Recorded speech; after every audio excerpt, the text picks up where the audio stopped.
Oh, that's weird. Well, that's a good start. What the fuck? Whoa! Well, I don't think that title is coming as any surprise. I think even before I touched this game, the critical consensus was this is a mediocre mess, a Dead Space clone, but not really, combined with a lot of modern gaming sins that I often complain about. And on top of that, the combat just isn't good. So is it really any surprise that I think it's mediocre, and so do many other YouTubers and even the few honest gaming critics out there? So this is going to be another unfiltered thoughts type video because this game doesn't really deserve a properly structured review. I think pretty much everybody's going to forget about this thing in a week. So let's just begin with the combat, which is honestly the biggest problem with this game by far. I don't know how many times I have to say this, but it seems like casual gamers and a lot of Zoomers have forgotten that video games are meant to be played, so the gameplay is the most important part by far. And so when your combat has the depth of a fucking mobile game, then your game sucks, okay? So if you haven't seen any gameplay for this, basically, it's a melee-focused combat game. This is why I had a problem with all of the comparisons to Dead Space, because in reality, it doesn't play anything like Dead Space. Dead Space played like Resident Evil 4. It was highly inspired by Resident Evil 4. Glenn Schofield has literally said this in an interview before. Some of my influences to make Dead Space from the game industry were definitely the Resident Evil series. And Resident Evil 4 had just come out. One of the things I would say to the team is we're going to make Resident Evil in space. So on the one hand, I can kind of admire they tried to do something different with the combat, but it's so utterly brain dead. So first, let's get to the dodging.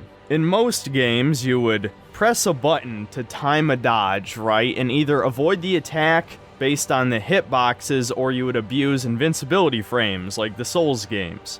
Well, in Callisto Protocol, all you do is hold left or hold right. There is no timing factor in how you dodge an attack. There is a perfect dodge, which is very hard to pull off, but it doesn't actually seem to do anything because enemies just super armor through your attacks if they're in the middle of a combo. And so, because of this, every single combat encounter starts with you either popping off a quick shot to stun the enemy and then you can combo immediately afterward, or if you're low on ammo or have none at all, like in the very beginning of the game where you don't even have a gun until over an hour in, then you wait for the enemy to attack, then dodge left or right, and since an enemy can attack up to 3 times in a row, you have to wait to see if they'll attack again, and then dodge in the opposite direction, and then dodge in the opposite direction of that one. Essentially left, or right, left, right. And that's fucking it, dude. It's practically a turn-based combat system. You wait for them to attack, you get your few pot shots in, and rinse and repeat. You can block, but you still take damage through the block. And enemies can block your attacks sometimes too, so unless you purchase an expensive upgrade, which you probably will because it's a pretty significant upgrade, then you lose your opportunity to get a combo at random. And so you might think to yourself, well, that sounds pretty easy, right? So why are all these game journalists complaining about the game getting super hard? Well, the combat system starts to break down when they start throwing 2 or 3 enemies at you at the same time, because enemies can actually attack you while you're dodging a different enemy that you're currently quote-unquote locked on to. There's no actual lock-on, but all of the animations kind of just glue to an enemy, so might as well be. And if an enemy hits you while you're dodging a different attack, you just get hit. There's no way to avoid it. On top of that, if an enemy gets behind you, they can just wail on you for free. And enemies slide across the floor to hit you. So if you thought, oh, I need to tactically reposition myself, aka run away like a pussy, well, then you're just going to get hit in the back. You cannot escape these enemies. Another example of how there's no tactical options, healing takes forever. So you can't really heal in the middle of combat unless you run pretty far away from one of these spitter type enemies, and then just pray that he doesn't catch up to you in time. I had to do this quite a few times, and it is kind of exciting at first, but then you realize it just makes the combat even more simplistic if you can't even heal. So what about the shooting, since you do have a few guns in this game? Well, my first major complaint is that it's a very bare-bones selection. There's 2 handguns, 2 shotguns, and 1 assault rifle that you get right at the end of the game. And you only really get enough upgrade materials over the course of the game to fully upgrade 2 guns and possibly also your stun baton, which you're gonna want to upgrade, trust me. So on top of making the combat all feel the same and have very little actual player choice, especially compared to Dead Space 1 and 2, which had a bunch of weapons. Yes, the plasma cutter was overpowered in the first game and you could beat the entire game with just that starting weapon, but at least if you wanted to try out the flamethrower or pulse rifle or line gun or force gun, contact beam, the Ripper, the javelin gun in Dead Space 2, the seeker rifle, which was like a sniper. There's all sorts of weapons in these games that had all sorts of different functions. Yes, the plasma cutter was sort of a jack of all trades, but the other guns all had their situational uses. I'm not going to break it down in detail here. When I reviewed Dead Space 2 a long time ago, I talked about the weapon balance in detail. Let's just say it's much better than this game, where there's really only 2 guns for the majority of the game. And the shotgun is barely different from the handgun. It does more damage, but it can really only hit 1 enemy at a time. It's a more realistic shotgun than, say, amplified kinesis that hits in a wide arc like the force gun did. And I probably don't even need to say this as I just implied it, but the weapons are just kind of boring. None of these are sci-fi. None of them have any sort of unique flavor to them. Yes, the final upgrade for each is like explosive ammo or homing shots for the assault rifle, which is kind of neat, but it's just consume more ammo for a higher damage attack. That's it.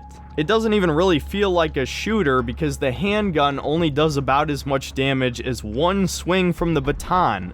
So what they did instead was, you get an auto-aim free shot on enemies at the end of your combos. It doesn't always happen, but it does happen a lot of the time. The only part of the combat I haven't covered yet is kinesis. It's not called kinesis in this game, but it's basically the same thing, right? Except with one major change. You can actually pick up enemies and throw them. This makes it extremely overpowered, as normally it takes at least 6 hits to kill a basic enemy type, which just makes combat feel like such a fucking boring slog.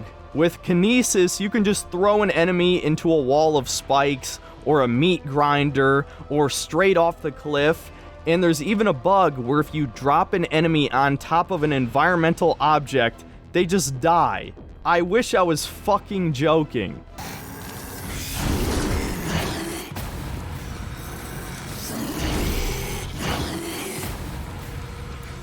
So to balance this out, kinesis only lasts for a few seconds, so unless you're super quick, you can probably only throw 2 enemies before you have to use a recharge item, or just wait for the very extensive recharge time to regenerate it. And yes, you can upgrade its capacity in the recharge time and how far you can throw enemies, because you really can't throw them very far. But none of that matters as long as you position yourself appropriately, aka right next to a spike wall, and then just throw every enemy directly into it. And once again, at first this is kind of awesome, because since the enemies are such damage sponges, being able to instant kill them gives you a little bit of that power fantasy, right? But then you realize it's the most effective tactic in every single combat encounter that you could possibly use it. That is not fun, dude. That's just brain dead. And despite the fact that kinesis was obviously borrowed from Dead Space, stasis is nowhere to be seen. And that would have been really cool too, to be able to handle crowds of enemies. Instead, we're just fighting 2 or 3 at a time for the entire game. And guess what? There's only like 4 fucking enemy types. How many times have I had to complain about enemy variety in modern games? I honestly feel bad about critiquing God of War Ragnarok for this, because Callisto Protocol has the worst enemy variety I think I've ever seen in a modern game, dude. For 80% of the game, you fight 2 enemy types. A basic melee zombie who just has 2 attacks, the basic 1 to 3 hit combo that you just dodge left, right, left, or he can grab you, and there doesn't seem to be any way to avoid a grab attack, by the way. It's just a glorified QuickTime event. The only other main enemy type are the spitters, who obviously spit acid or something at you, and there's no way to dodge it. You can just kind of block it or sprint left or right and hope you avoid it. But after you shoot their head off with a gun, they just become a normal melee combat enemy. About halfway through the game, the enemies start to mutate with these tentacles, and it feels reminiscent of Dead Space again, as you have to shoot the tentacles to stop them from mutating into a super strong version. And guess what? There's no functional difference between a normal enemy and a super strong enemy, except that they kill you in 2 hits. They still use the same fucking 3-hit combo that you dodge the exact same way. Now, of course, there are a few other gimmick enemy types that show up. There's tiny little larvae that are a glorified QuickTime event. There's these weird long neck head tentacle guys who are basically a jump scare that I think you're supposed to shoot before they grab you, but they barely stand out from the environment and can grab you from so far away that I got hit by them every single time. And it is not scary in the least. This game abuses the shit out of jump scares, but never builds up the proper atmosphere or tension that makes jump scares scary. There's also exploder enemies, which you just shoot one time and they blow up, and they don't even show up till 75% of the way through the game. There's 2 bosses, just 2, and both of them are in the last 2 hours of the game, and one of them you fight 4 fucking times. And guess what? Both bosses can kill you in 1 hit, and you just have to dodge them once in any direction. You don't even have to alternate directions, since they only hit in a 1-hit combo. The only reason they're even difficult is because of the mechanic I mentioned earlier, where if another minor enemy shows up, they can hit you while you're dodging, which stuns you just long enough for the 1-hit kill boss to hit you again. It just feels like complete bullshit every single time it happened. I was getting so fucking sick of this game by that point. Oh, and I almost forgot to mention, there's actually stealth mechanics in this game, though they're some of the worst I've ever seen. As in, as long as you're crouched and do not fire your gun, nothing makes noise. There's a part in this straight ripped from The Last of Us where they have blind enemies and you're supposed to sneak around them. But guess what?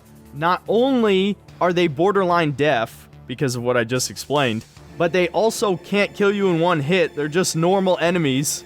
And you can get so close to them that you're basically touching them and they won't see you. So you can just chain stealth kill them over and over again. You can even kinesis one into a spike wall and that doesn't make noise. There's a part of the game where a room is filled with them, and I systematically killed every single one in the room. This game is so fucking half-assed, dude. It's embarrassing. So to summarize, this is not a Dead Space clone. It's not a third-person shooter, even though you can point and shoot. Ammo is somewhat scarce until about 3/4 of the way through the game, and is just used as a combo extender. And despite being melee combat focused, all it is dodge left, right, left, with no timing. There's only a few enemy types across 8 hours, and both of the bosses are at the end of the game. And it's the same shit over and over again. The encounter design is almost meaningless too. Outside of just having random rooms with meat grinders and spike walls, which don't fit at all, it felt more reminiscent of Evil Within, because the walls just don't fit there. This might as well be like a VR simulation. There's no environmental storytelling or immersion. This does not feel like a functional prison or research facility in any way. The Ishimura is 10 times more iconic and recognizable than Black Iron Prison. It's not even close. So outside of just the ability to instant kill enemies, the encounter design is basically meaningless. As for just the level design as a whole, once again, stop me if you've heard this one before, it's a set of hallways and battle arenas. Though at the very least, there's a handful of optional pathways that are longer than you'd think, that have optional combat encounters and a bunch of extra loot. I'm okay with all that. I like that stuff, definitely. I don't think linear necessarily means bad for a game like this. Dead Space 1 and 2 are very linear games. Oh, and of course we have a bunch of modern game sins like hidden loading screens, this time being crawling through various vents. And yes, I already know some of you are going to say, oh, that was in Dead Space 2. Yes, but only like 3 or 4 times. You crawl through at least 10 vents in this game, probably closer to 20. And technology has progressed a lot since Dead Space 2. Pretty much everyone has an SSD now. The consoles have SSDs now. So why do we need all of these crawling through vent moments that are like at least 30 seconds long? Staring at a black screen would be fucking faster than this.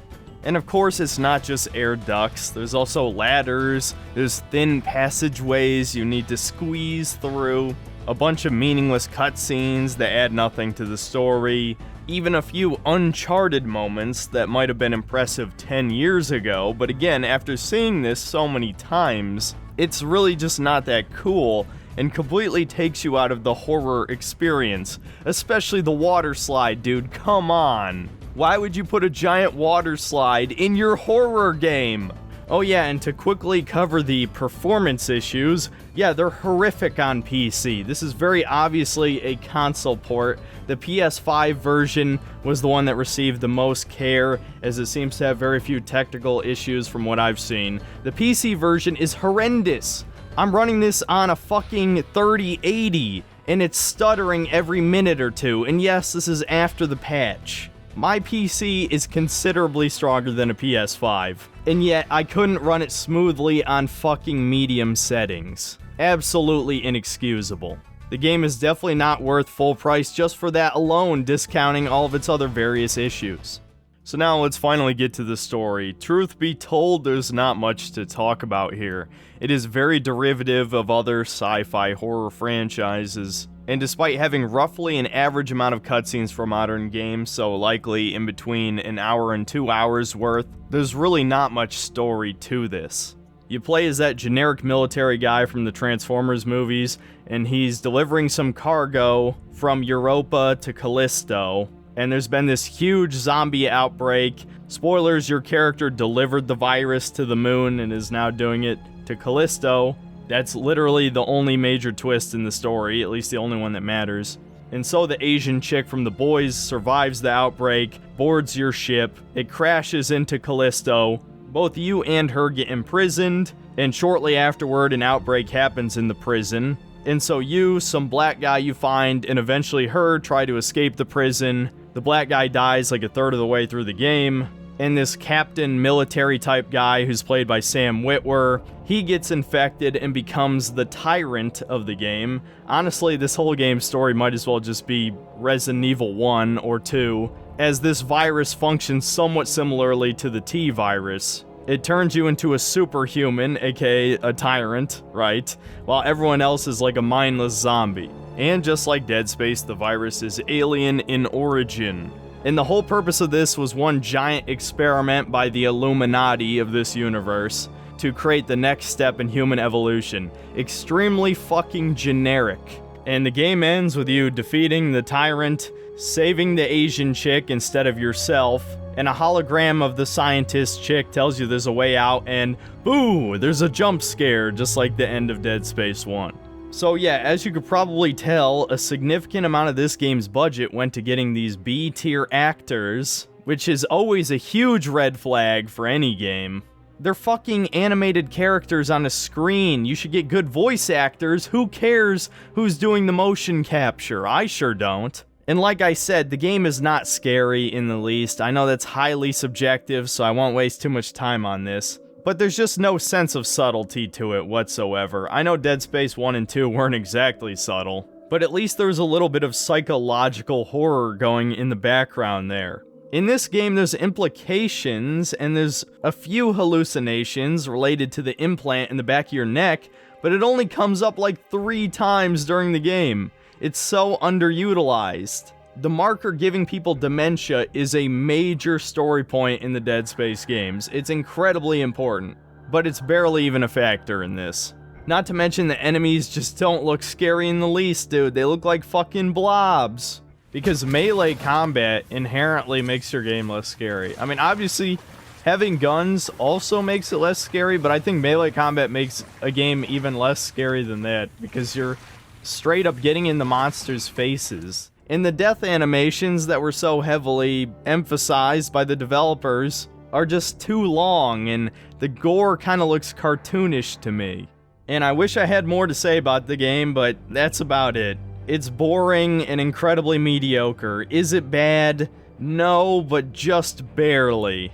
This is about as close to bad as you can possibly get without actually being bad. Certainly not worth your money or time, even if you're desperate for an action horror game, or especially a survival horror game. I'm sorry, but this is not it, dude. It's not even worth 20 bucks. Just wait for the Dead Space 1 remake. As long as they don't make any crazy radical changes, Dead Space has held up incredibly well. I literally just played it on the highest difficulty on stream recently, and it's still fun as shit. There's no reason to play this now. There's not even New Game Plus at launch. That's not even coming till February. The game's not fucking finished. And honestly, I think this game could have really benefited from that New Game Plus. As much as I don't like all of the various cinematic elements to it, you can only afford about half of the upgrades over the course of the game, so I would have liked to see how the other guns played, but I don't want to start from square one. Plus, it can be cathartic to kind of go into God mode and just shit on all the early game enemies with your upgraded equipment. But no, they couldn't implement such a basic feature as New Game Plus at launch, because they obviously crunched heavily to rush this out for the holiday season, and so it wouldn't have to compete with Resident Evil 4 Remake or the Dead Space Remake. I think that's pretty obvious to everyone. So there's not a doubt in my mind that this will have its own spot on the top 5 worst games of 2022, so look forward to that video in a few weeks. Next video is going to be on the Video Game Awards. I'm sure it'll be as horrible as it always is. See you next time, guys. Well, shit, it's literally pitch black. I can't see. Good thing I don't need to see, because you just hold left, hold right, hold left, hold right, hold left, or hold right, hold left, hold right, hold left. Fuck this shitty ass combat. Oh my god.